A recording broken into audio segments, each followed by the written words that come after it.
Alors là, on est sur la terrasse de la maison de Mohamed. La terrasse, dans les maisons de la Casbah, c'est vraiment un lieu particulier.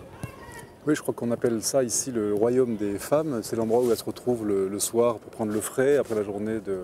Elles sont beaucoup occupées de la maison. Et puis on voit que c'est là aussi qu'on met le linge à sécher.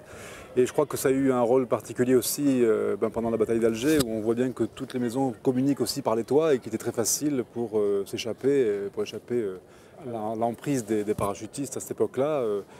Voilà, c'était un moyen aussi de pouvoir passer d'une maison à l'autre. Et alors, quelle vue sur la baie d'Alger? Bah oui, magnifique. Et puis là, avec cette lumière de fin de journée, on a là toute la gamme des ors et des dorés.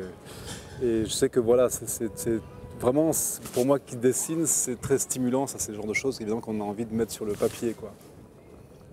On a commencé à évoquer ce que pouvait être une certaine atmosphère méditerranéenne, mais tous ces pays ont avant tout et d'abord une histoire en commun. Pour s'en rendre compte, nous sommes allés en Égypte, à Alexandrie. Là-bas, les archéologues n'en finissent pas de faire de fabuleuses découvertes, des découvertes dont les petits Alexandrins profitent désormais. Reportage à Alexandrie de Chantal Fazi et de Richard de Silvestro.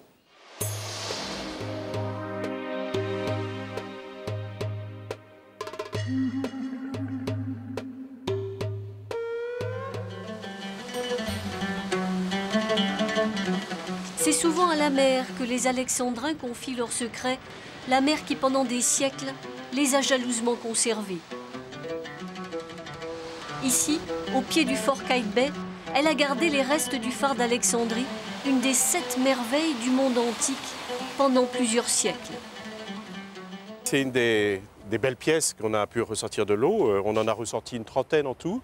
Et là, c'est un très très beau sphinx, donc un quartzite de Psamétique II, qui est un pharaon de la 26e dynastie. On voit l'arrondi du sphinx, là, les courbes, c'est dans cette pierre très dure, hein.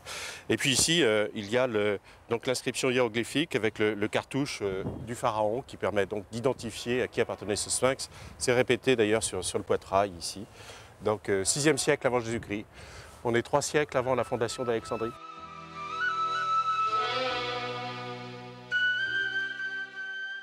Là, on voit le pharaon très très bien conservé. Vous voyez, la perruque, l'uréus ici, enfin, c'est le bandeau royal et le pagne aussi. Vous voyez tous les traits du pagne avec la ceinture. Enfin, ça passait au moins 16 siècles sous l'eau et c'est conservé d'une manière admirable. Fondée par Alexandre le Grand en 331 avant Jésus-Christ, Alexandrie est devenue dans l'Antiquité le premier port d'Égypte